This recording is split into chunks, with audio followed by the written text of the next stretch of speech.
we should roll out of bed and beat this team. Mm-hmm. It should not even be a close game. You should win by 20 and be on to the next game. Just keep rolling, man. It is, it's March.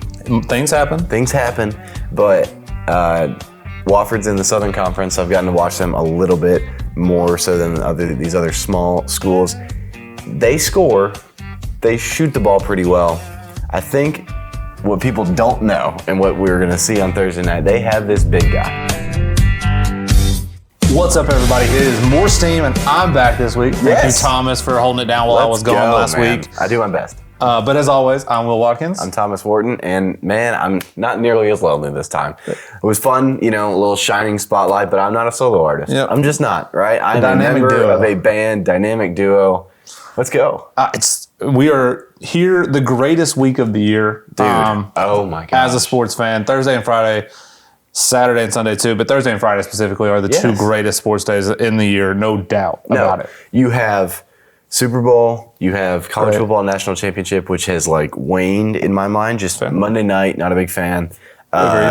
Extended playoff, not a big fan. Disagree. You had, I'm just saying, it prolonged the national championship. Not that I disagree with the extended playoff. Let's clarify. You got the Masters. Controversy about 30 seconds into the show. There's great sports weeks, but nothing tops the Thursday and Friday. FIFA World Cup's up there, but dude. It's a good one. But 32 games. 32 games, at least 10 of them are down to the wire, if not more. A couple buzzer beaters. You got the buzzer beaters. You get the Cinderella teams. Oh. It's fantastic. I can't wait. I've done 7 brackets already, torn them up, thrown them away, done them again. I can't wait. I'm very excited here. And both sports, men's and women's, we're in the tournament. Let's go. Yeah, I know. Which is kind of, we're kind of a mainstay at this point. Vols are a 2 seed. Men are a 2 seed. Again. Thought, maybe there was a path for a 1 seed. Doesn't really matter. We're the highest ranked 2 seed. Take it. Lady Vols are a 5 seed. They're 5. In the tournament, as always. Again, literally, as always. The only women's basketball team to be in every NCAA tournament since it started for the women. Unbelievable. UConn thinks they're great. Get out of here. That's a massive feat if you think about it. It's unreal. It's a massive feat. The longevity and the power of the program, unmatched. You can talk about 1,000+ wins over under Pat Summitt, 8 national championships, all the Hall of Fame players, Candace Parker, and she's in her own category. Every single tournament ever. That doesn't happen in any postseason in any sport. Yeah, it's an unbelievable stat that I actually should have fact checked. I saw it a bunch of places, so I'm going to assume it's true. I've seen it the last 3 years. But it's unbelievable. It's fascinating. Fascinating. But that's the Lady Vol brand. That's what we do here. Dominate women's basketball. All right, so to celebrate March Madness being here, it's going to be a basketball only episode. Yeah. We're going to all talk basketball today because, of course we are. It's March Madness. Because who else isn't only talking about basketball? If you tell me that you're doing any sort of actual work, corporate or not, Thursday through Sunday, you're lying. You're just lying to yourself. It is through what it your is. teeth. But to celebrate basketball, I've been all in on basketball, thinking basketball. We're going to start the episode off by doing a little fun, look into basketball. We're going to name our 5 personal favorite Vols. So the caveat here is it cannot be an obvious one. Everybody loves Dalton Connect. Everybody loves Chris Lofton. Can't be those. They have to have meant something to you personally, and they can't have been the best player on the team because that, of course, everybody likes the star player. We could sit here and be like, dude, my top 3, Dalton Connect, Grant Williams, sorry if that was yours, and Chris Lofton. Dude, everybody easy, knows that. Duh. Lofton's in the Raptors. The other 2 might be at some point. We're here to dive deep into Tennessee basketball. This is a talk show. We need to leave some talking. Some room for talking. To talk about some guys that I don't think get talked about enough in the history of Tennessee basketball. And as you pointed out before the show, your history is much more brief because you're so much younger than I am. Younger so I appreciate and better that. looking. First part is true. Second part is subjective. My mom would tell you otherwise. That's all right. So let's get into it. Do you want to go first with your first, or do you want me to go I'll first? go first. So first, you have less time, so go for it. I have less time. I'm not a lifelong ball fan, although I feel like I am now. So I got about 6 years of history to really draw from. And I remember, good 6 years. Solid 6 years. Some may say the best. In a great 6-year run here. Some may say the best in our program's history. Yeah, that's fair. So awesome 6 years. Let's start OG. I'm a senior in high school. Okay. Right? 2019. This team. I am old. Yeah. Wow. This team, I guess this was junior. This team is I'm even older. This team is balling. We talked about Grant Williams, Admiral Schofield, Jordan Bone. Team's phenomenal. Yep. You know, Tennessee basketball, that was kind of the height of the Rick Barnes. Like, Rick Barnes has arrived. Unspoken sixth man of this team, Lamonte Turner. Love that. Made some massive shots in some massive games. Unfortunately, had a pretty nasty injury, actually one that I had myself. So, you know, it's kind of like a bond there. Bond from afar. Lamonte does not know who I am, and that's okay. Super easy to root for. Just, you know, grit and grind type guy. Like I said, really hard not to root for. So I love it. That's how I'm going to lead off with. I'm going to go Turner. a little bit out of the order I had because you just named one of mine. See? So Great Jordan minds. Bone is my dude. Let's go. I loved watching Jordan Bone play basketball. I loved the way he looked. He had like the wrist tape on one wrist. I thought that always looked cool. Like Swaggy. On 2K, I'd be making my point guard that had one wrist tape on there so that he was, you know, looked like Jordan Bone. Loved the way he played. Kind of a facilitator first, but he could also drive and get to the basket. Could hit the open shot. Like, I think the way that Jordan Bone played point guard is the way that God intended point guards to play.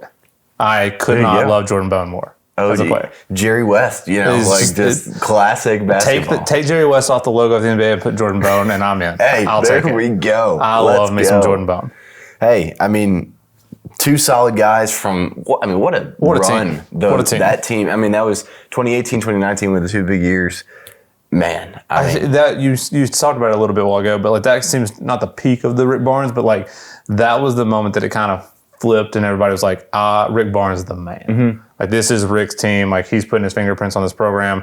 You've got these guys that are easy to root for. Everybody loves. Like, it was a fan favorite team for sure. and Grant Williams was the face of SEC basketball for sure. for a while. And this Back-to-back player of the year. 100%. And the SEC was not what it is now, right? I mean, the ACC was probably dominant. You know, Big East was big in there. But you have back-to-back player of the year, you know, first-round draft pick by the Celtics, now in the Mavs. Is he still in the Mavs? Is he in the Mavs or the Hornets now? I think he's in Carolina right now. Yeah. Correct. Yeah, He's on the Hornets. Moved the Panthers. around. Football brand. There we go. Moved around a little bit, but yeah, I mean that was kind of the signal, the arrival of Coach Barnes. Like, I'm going to get the best guys. We're going to win. Tennessee is 100%. back to being a basketball school. So, All right. Next go. up on your list? This one, I was borderline here. Okay. Borderline on obvious, right? I feel like we're going to say the same person here because I have one that I also think is like, does he qualify? But I'm going to go with it anyway. Not in terms of like being the absolute best basketball player in the country, but absolute fan favorite, John Fulkerson. Oh, no, I don't have him on my list, so that's safe. Well, that's good. When, you know. He's not my Tennessee white guy OG. I that's default fair. to Skylar McBee when it comes to like my favorite white What guy a on pull. the team. But What a pull. That's John Fulkerson is the man. I Fulky. mean, like, OG guy. He's a freshman on that 2018 team. Yep. No one remembers that because he played for like 17 years, right? But he was a role player on those teams. Grant, Admiral, Jordan Bone, Lamonte, they all leave in that 2020 year, or I guess 21. There's when he drops like 25 in Rupp. I mean, he's the face of that team, and it's like, you know, homegrown East Tennessee guy. Love it. Great Twitter follow, by the way. Yep. And just, I mean, you saw him for being a guy on campus. You saw him everywhere. Oh, yeah. He was at the Darties on Saturday course he morning. was. He was on the porch for baseball games. Of course he is. He was, down there with Donnie Plowman on the field for hyping up for football games. I mean, he was like the epitome. I don't know if he got like the Torchbearer Award. That's the award they give to the student body. I just got it. Yeah. Trailer for later. But like he was the epitome of like a Tennessee Vol. Not even just a basketball player, but like a student. Yeah, he embodied being a Tennessee Vol. And like, I think Fulkerson is one of those guys that fully embraced the full experience of being it. Yes. Like, you're like the best basketball player on campus. Like, everybody knows who you are. Mm-hmm. Go to the parties. Go be a college kid getting to do that. Have That's fun. incredible. And like no one, at least to my knowledge, had anything bad to say about him. Like he just got married like a year ago. Like just absolute rock solid guy. Face of the university in a time when like football still wasn't, what it 100%. is now. Baseball certainly isn't what it is now. Like it was John Fulkerson. Oh, 100%. 100%. I'm going to go with my next one, who is a personal favorite in every aspect of it. Grew up in the same city, he went to the County High School, I went to Macon Central, but for a time when I was growing up, we lived in these townhouses, and he lived in those same townhouses. Okay. So I grew up, like, I'd go play with him at pickup games. This is the epitome of this list, This is by the way. this Like is the why I personal wanted to story. do this list, because I wanted to talk about Juwan Smith. Okay. Juwan Smith is probably my favorite Tennessee basketball player of all time, because I was a kid, knew who he was, met him, grew up playing basketball on the same course he played on, and he was in those Bruce Pearl era years. Yeah. Like, he was a guard that played great defense, could hit the open shot, like one of my absolute favorite players of all time. Doesn't get enough love in the history of, Tennessee basketball, because he was playing on teams with, some really great players, but I love Juwan Smith. Yeah. So my favorite Tennessee That ball of all personal time. connection That is thing. it. That is it. I grew up watching him, playing with him. So I love Juwan Smith. That's awesome. Yeah, big That's fan. awesome. I'll go to my next one. I actually have 6. I didn't realize I had 6 Look on at this you. one. So I'll go to my next one. Again, not like, I guess, he did get drafted in the NBA. I'm going to go Keon Johnson. Right? Okay, I like Keon. That team somewhat underperformed. Was a 5 seed, Yeah. first round out. Probably. Lost to Oregon State. So, like, nothing that you want to hang your hat on, nothing you got super excited on. But I loved how that dude played. Yeah. Him and Jaden Springer were, like, our only sources of offense that year. It was so painful. Our defense, we'd hold you Great, under yeah. 60, but we still might lose. And Keon really came on, didn't start the year, ended up being, I think, our 2 or our 3 in Rick Barnes' offense, but could throw it down, played good defense, and then, is making a solid little career for for himself sure. up in the league. Being kind of a little journeyman back and forth, G League, NBA, but super fun guy to root for too. I'm going to get my controversial one out of the way, because I think he was the best player on at least his last year, but up until the end, I don't know. I'll default to you guys. I can pivot. I want to talk about Josh Richardson. Yeah. Okay. Like, I think he was probably the best player on his last team, but early on in his career he wasn't. Mm-hmm. And I love watching him play basketball. He was like the traditional kind of, I would call it a 3-and-D guy. That's what he ended up being in the NBA when he was during his stints. But just loved watching him play on those teams. And it was a kind of a bad time for Tennessee basketball. The Donnie Tyndall years, not great. No. But I loved watching Josh Richardson play. And again, kind of the same thing of I think he played basketball the right way. He's fun to watch, could score, but he played great defense. There's a theme on mine of guys that played really good defense. Yeah, me too. As an unathletic white guy that couldn't really shoot, I like to watch guys that play defense. You are taking the words right out of my head, because I'm looking and I'm like, okay, not a super dominant scorer, really just tough-nosed defensive guy. I'm like, that's all of my friends hate playing pickup basketball with me because I suck. There's really just no getting around it. But it's man, all I can do is pick you up at half court. Yeah. That's all I'm physically capable to do. In high school, that was my job. I was the defender, but the problem was I had really good post moves. I don't know. I'm only 6'1", so Right. not great. I thought I was Karl Malone on the block, and I'm still getting stuffed because they'd have a 6'8" guy, and I'm like, what's happening? I don't know. So I like defensive guys. My turnaround fade isn't going to work. Yeah, I'm not getting enough separation because I'm still 7 inches shorter than this guy. Yeah. That's Josh Richardson is going to be mine. I love it. I feel I'll leave him to the last one. Talk about strong on defense. Not a great offensive player. Use Pons. Okay. I'm going to have to pivot because he's on my list. Okay. That's fine. I had a feeling we did not cross-reference these lists prior. I think that makes for more of an organic conversation. Use Pons could not hit the broad side of a barn from 20 feet. Didn't matter. Air France, baby. Let's go. Dude, Air France. That dude had, he could jump legit out of the gym. And his blocks. That's what I was saying. I love Dude, they were the shots. best.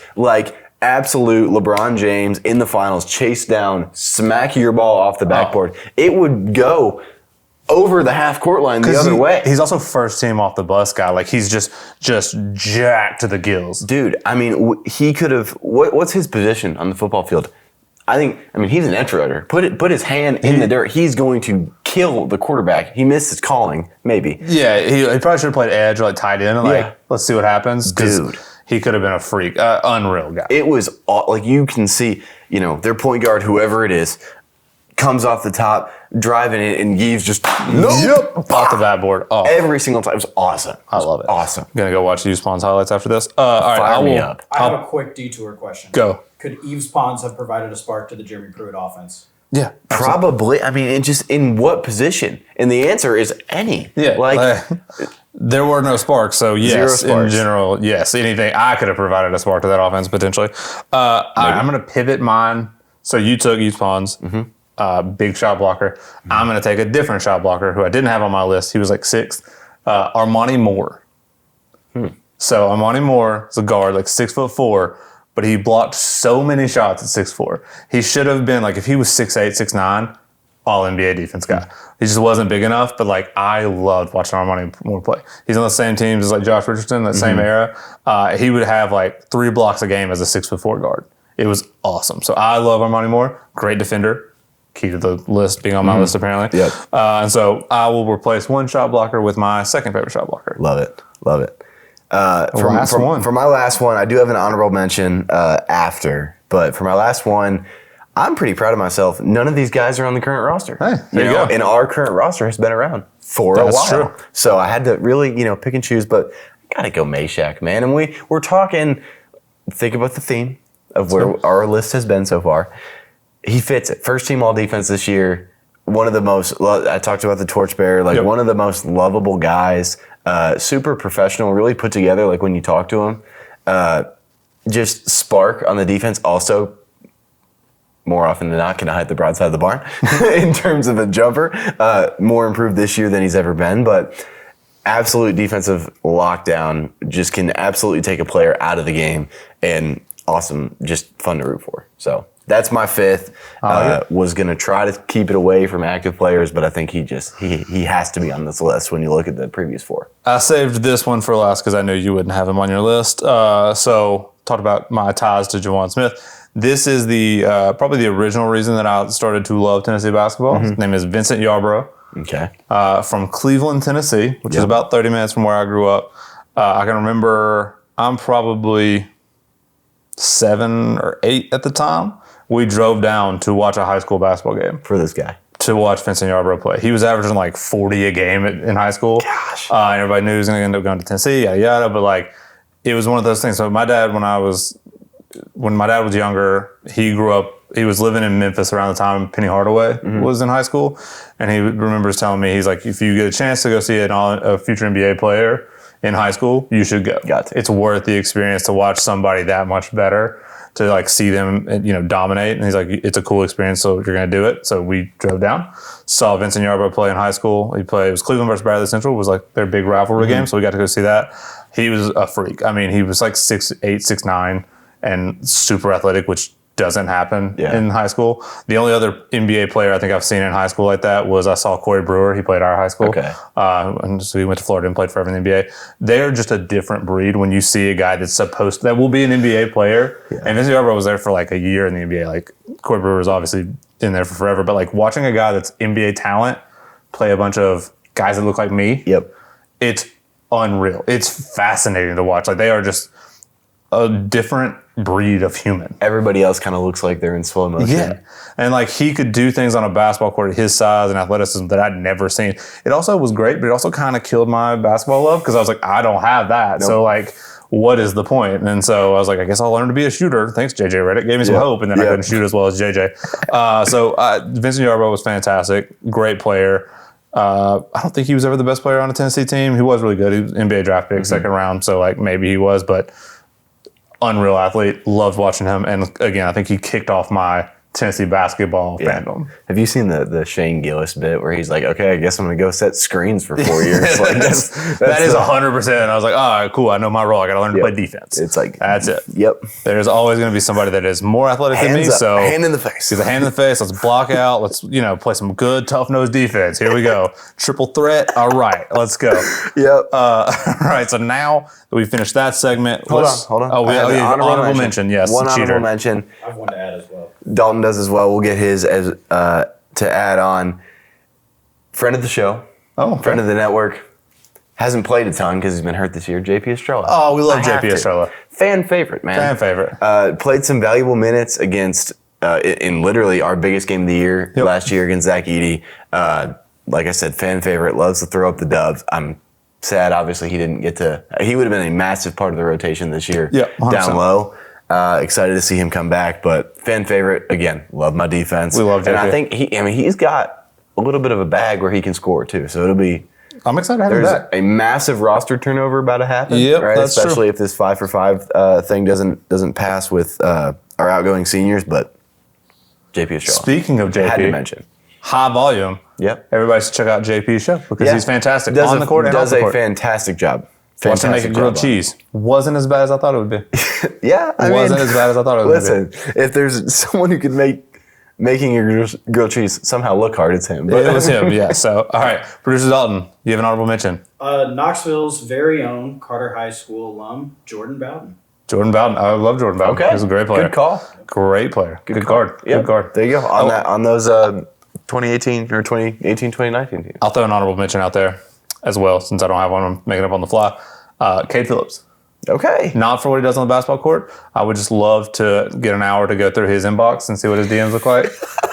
Because that guy is crushing it Yep. on TikTok. The ladies love Cade Phillips. Listen, man. I never got that kind of attention. I had to slide into my wife's DMs to get her to marry me. Hey. So we started dating. One Shout for out one, me. though. Let's go. I got power in the DMs, but like that guy's crushing it. The comments, if you go look under a video of him on TikTok, the comments the girls leave on it for his stuff is so funny. Hey. It is hilarious. So shout out Cade Phillips. Listen, Crushing God it. blesses people, man. I mean, Let's- he's got the flow. He's got the Yeah. just good for you. Good for you, Cade Yeah. Phillips. He can dunk a Can- basketball, can which slide. I am very jealous of. Yep. Never been I able could to always do like that. tip it in, and that was about it. I'd tip the rebound to myself. I could grab pass the rim, someone so more like athletic lob than it me. in and grab it, and that was about as close as I could get. So yeah, just me being jealous of Cade Phillips. Shout out, Cade. Let's go. So all right, now we've talked our balls. Mm-hmm. Let's talk tournament. It is tournament week, Man, it's bracket week, but right? I want to start with the ladies. Ladies first. My mom raised Yep. a gentleman. Yes, We're she gonna did. go Yes, she ladies did. first. So the women are 5 seed, Mm-hmm. which I don't know.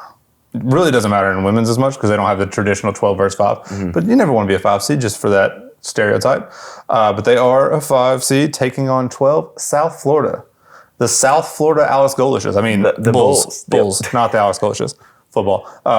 So I looked into this matchup. I was like, all right, I'm going to do some breakdowns, Mm-hmm. fill out my women's bracket, which I did. I have a women's bracket filled out, go. ready to go. Spoiler alert, we win. I'm still working on mine, but The problem with the women's tournament is the first round doesn't have the excitement of the men's because there's not many upsets. Like it's very top heavy, and I expect our game to be very much that. Like we are a much better team overall than South Florida is. We average like 86 points a game. They average 66 points a game. They're a slower paced team. Like I think we go in and then roll them. Yeah, I don't have really any concern there. They don't score the ball very well. It is very much a league of have and have nots. Like you'll start to really get into the games, tough games like Sweet 16-ish for the better teams. Maybe a second round for us because it'd be a 5 and 4, so it should be a little bit more even match. But like you rarely see like the 8 or 9 or that 10 or 11. Like 7 and 10 don't really beat the 2 seed there. So like the Sweet 16 is where the games really start to get good. I think we go in and take care of business against South Florida. I'm not really concerned about that matchup, to be honest. I'm with you on that. It's a good reset. Yep. You know, I don't think anyone's gonna lie and say that they were super happy with how we did in the SEC tournament. for sure. Going 1-1. Good reset. Get us back on our, playing our brand of basketball 100%. fast, in your face. Ohio State is likely your next round. Yeah, which that's something like with us being the 5, you have a good chance of that second round being a good game. That one could be interesting. Like they're not a traditional powerhouse, but they are a big school with a lot of resources, and so they have a decent women's team. But for the opening round game, I think it's take care of business. Show up so and as do well. what you're supposed to do, and I think we win that one by 15 to 20 points. That's Yeah, pretty like, apt, yes. you just take care of it. So there's Wave Balls. We think they're going to take care of business. Coach Caldwell and the girls will show up, do what they're supposed to do. We'll be on to the next round. Men's team, Let's do it. luckily, for the first round, it's the same thing. Like we're playing Wofford, who is horrendous. Yeah. I think we are 18-point favorites, 18 and a half, something like that. Like we should roll out of bed and beat this team. It should not even be a close game. You should win by 20 and be on to the next game. Just keep rolling, man. It is, it's March. Things happen. Things happen, but Wofford's in the Southern Conference. I've gotten to watch them a little bit more so than these other small schools. They score. They shoot the ball pretty well. I think what people don't know and what we're going to see on Thursday night, they have this big guy. Oh, yeah. And he's not super big. I mean, he's not a big man by Power 5, SEC, Tennessee standards.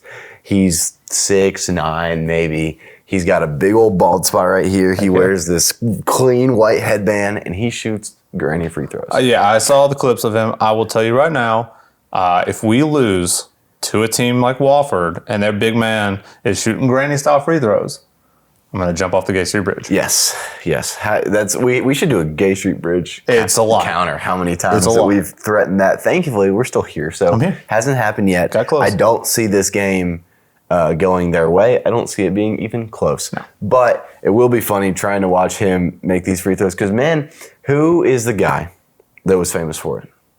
Famous for the underhand free throw. Played at Florida. Her son played at Florida. I think he also played at Florida, but he was in the league for a little bit. Yeah, I know what you're talking about. Granny shots makes me think. I've been watching Running Point. I don't know if everybody's watched that on Netflix, and there's a whole granny style thing. But go ahead. He was pretty good at it, and there's a way that you can make him at a pretty high clip. This guy cannot, man. What else you could do is just practice shooting overhand a lot, and like still a normal human being. Yeah, no. Producer. It is Rick Barry. That's Barry. it. There we go. I wanted to say Bob Cousy, but I knew that was wrong. It was Rick Barry, and then his sons played in the NBA for a little while too, I believe. Yeah, but because he mastered the shot. He makes a lot of free throws. The name. My dad's gonna be mad that I didn't pull Rick Barry, but that's okay. His name's Rick. There was a clip of Rick Barnes shooting granny free throws that came out today too. Yeah, I saw that. Making them, which you probably won't see on Thursday from this other guy.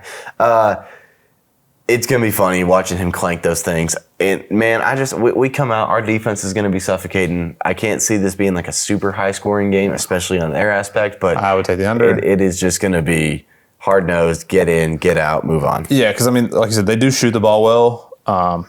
Luckily for them, we aren't like the best perimeter defensive team. Oh, wait, no, we are. Oh, yeah. So, I think we suffocate them and move on to the next one, and let's see who we face. I think it'll be UCLA, but we'll go from there. Yeah. I think we come in and we take care of business. But while that game I don't expect to be interesting, there are a lot of games that will be interesting in the first round. March Madness is alone. It's in its own category in terms of upset potential, exciting. That's what makes it the best 2 days in sports. Absolutely. Maybe 4. I'm here for the upsets. It's my favorite thing to do is try to just be right. I just want to be able to be like, I like these 4 upsets, and I nailed 3 of them. Yep. I'm smarter than you. I watch way more basketball. I like to be right. That's why you make 8 brackets, because you get one. I submit 1 for contests, so I have my 1 bracket, but I do make a bunch. Just because you never know, and each time I do a little bit more research and decide, and I fall in love with the team. I did fall in love with some teams for some upsets this year. Let's hear it. So we're going to talk through 3 upsets, and if we have the same, we'll have to pivot because I have way more than 3 that I've predicted. Okay. As always, I like the chaos. I root for chaos. Got to. So I will let you go first with your first upset. Who do you want to talk about? I think I'm going to steal it from you because we've talked about this previously, but man, Blooded. Colorado State over Memphis. Oh, I've actually pivoted. Oh, you did? I like Memphis. Okay. As long as Hunter plays. Okay. The second he was on crutches, if he's playing, I think Memphis wins. I think Memphis has a chance to make a run if he plays. Gotcha. But if he is out, Colorado State's a great choice. There's so many teams in that Memphis category that you're like, I can see making a run. I can see not making it out of the first round either. So my first upset's going to be Colorado State. It's a 12 over a 5. That is a very upset-esque game. You see, I mean, I don't know what the stats are. You see at least, I feel like you see at least 1 every year. Yeah, for sure. Right? So that's my pick for that. Yeah, go ahead. All right. Let's see here. So I will go with the team that I've fallen in love with again this year. Did last year, and they lost their first round game. It's very heartbreaking to me. I love New Mexico. I love the Lobos. Lobos. They go at a crazy pace. They play really fast. They're fun to watch. They got Donovan Dent, who is one of my favorite players to watch in college basketball. He averages like 20 a game. Fantastic. I like fast-paced teams. Mm-hmm. My dad implemented the Loyola Marymount running gun when I was playing 7th grade basketball. Let's go. So we were fast breaking, pressing when we weren't supposed to. Whatever. We're here to score points. Yeah. We're here to win games. Yeah. I learned I could only play defense, which was unfortunate. But if you score more points than the other team, you're going to win. Every time. Crazy fact. Every single so time. I like teams that go fast, give yourself more opportunities to make shots and, put some pressure on them. Plus, you tire out the other team. It's been a long season for all these teams. So, I think them playing, I wish they weren't playing Marquette because it's a traditional basketball powerhouse. And so it's always a good brand of basketball. But give me the New Mexico Lobos. Give me Donovan Dent. I'm riding with them again this year. Let's see if they can actually. Last year they lost first round, and I'd hyped them up for a week, and they lost. So I'm riding But this again. redemption, man. Fool me twice. I'll all- never root for New Mexico we're again. all So the way back. I'm coming for them this year, though. We haven't mentioned it, but 14 teams from the SEC. Unbelievable. Unbelievable. Now, in an era of expanded conferences, obviously, statistically, it's you'll more get more. likely that you're going to get a large number because there's just simply more teams. But 14 teams. Real quick, do you think? So obviously the SEC gets a massive payout for getting that many teams into the bracket. Do you think that Greg Sankey said thank you to all these nasty collectives that paid for all the transfers, so they'd have all these players to get a record number of teams in, or is that still we're just not going to talk about that? I don't have his number. He may have mine. I'm just saying, But like, I don't know if he has mine because he hasn't used it. it's just ironic that in this world of NIL, all these collectives that are ruining basketball got all these SEC teams into the big dance. So I'm just throwing that out there. That's funny. Probably just a coincidence. It's the facilities. It's all the weight rooms and all those things. That's what it is. Well, it's the school pride too. Of course, they're all the going conference to. They won't wear that dynamic. across that chest. That's absolutely It means more. No, I don't think we're getting anything from old Greg. Don't clip that one. We might. Don't clip that. We just might. It'd be a real steamer to see that one. Our chances of further employment would probably plummet. The reason why I bring up the SEC is, 14 teams in it. Everyone's like, okay, great, that's awesome. No one's really arguing with it. The biggest controversy would be North Carolina. We're not going to talk about that at least right now. But the next question is, how many teams make it out of the first round, Sweet 16, Elite 8, and I can run through my bracket really quick. I don't have a ton. The first one of which that I think is out first round is A&M. A&M to Yale. 4 versus a 13, another upset heavy, maybe not as common seeded game. Can't bet against the Ivies, man. You got a bunch of future CEOs and CFOs. I can absolutely bet against them. I think it's a horrendous pick. A&M's going to dominate them. I'm just saying. I think A&M wins that game by 15. Okay. We will see. Who's going to get a rebound for Yale? Who knows? They might just shoot the lights out too. What's that? It's a good strategy. Do you remember that clip? I don't know the player, but Yale had beaten Baylor, and they had that guy up on the stand. That poor Baylor player's like, "How did Yale out rebound Baylor?" And he basically said they got more balls off the glass than we did. You never know, man. You never know. Stats. Stats tell a history, right? They're not predictive. They can be. That's true. Well, there's a pretty good trend that says A&M's going to dominate the glass. Now, that's the beauty of March Madness. If they're hot from 3, who knows? Never know. But I would put my money.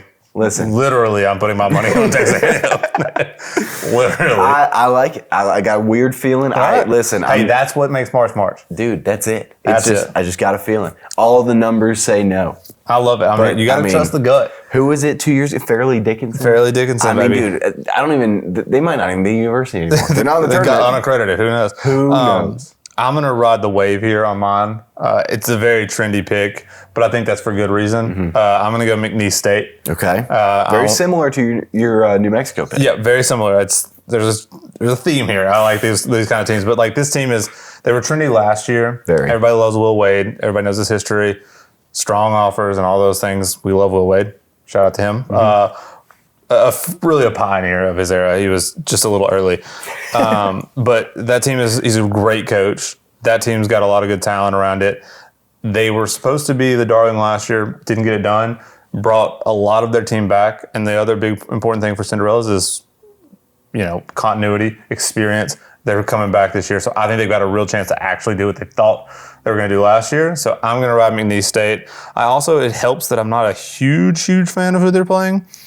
I've got them beating Clemson, and you like Clemson. I know we talked about this a little bit earlier. I like Clemson a lot, man, and it's tough because I'm all aboard the McNeese train, right? Yeah. They got that manager who's They got getting the like boombox. NIL. He's got the insomnia cookie and the Buffalo Wild Wings deal. I would love this pick more if they weren't playing Clemson, because I do agree. Like the ACC was horrendously down this year. But they were always a really good team. But again, I think, I don't know if that's because they're so good or if the ACC was just so bad. So that gives me a little pause on them. There's an argument there. But like, I do like Clemson. I think they're a good team. But I just, someone's got to have some upsets. Like somebody's got to be a higher seed. And so like, I'm going to ride McNeese State and ride Will Wade. Now I am a little concerned that maybe he's got 1 foot out the door looking to go to Indiana. So we'll have to see there. That would be a big splash hire for sure. I know that job's going to be looming basically over the whole tournament. It'll be interesting to see, should they lose, like how quick, if that's their guy, how quick that decision gets made. The next time. More than likely, right? All right, give me your last one. This one, it's fun talking about upsets because it's a lot of smaller teams you've almost never heard of, right? Like outside of Will Wade, did you know McNeese was a play? Did you know he was in Louisiana? Actually, I did. Jordan Matthews played football here. Oh. His brother played football at McNeese. There you go. So more you know. Well, so there you go. Little bits of information that otherwise you wouldn't know the school.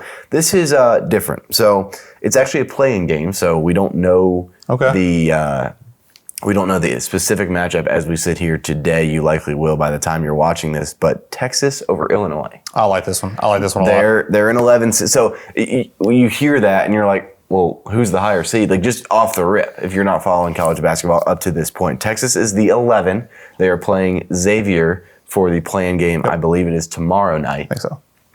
6 seed Illinois. Big Ten was better than the ACC, than the Big East, comparable to the Big 12 in terms of just conference strength. We did have a tough game, really close game, down to the buzzer. Jordan Gainey buzzer beater to beat them earlier in the year. I don't buy it. I don't love Illinois. They're a 6 seed for a reason. I think Texas, I mean, I'm going to use the opposite argument that you just used for Clemson. And they're a pretty bad SEC team. But that's a really high floor. I agree. That's a really high floor. Now, I picked Illinois in my bracket, but I do like this pick. I've gone back and forth there for all the reasons you just said. Like, I think there's a real chance that a couple SEC teams get out of the tournament and the conference play and they breathe and they're like, oh, we are so much better. Really good. It's just that we played a gauntlet. Exactly. And you saw that in the beginning of season non-conference schedule. It's like, I mean, the SEC had like 15 combined losses like a month and a half into the year. You had so many of these teams that were sitting at 10-0, us being one of them, 9-1. I mean, all sorts of like obnoxious records.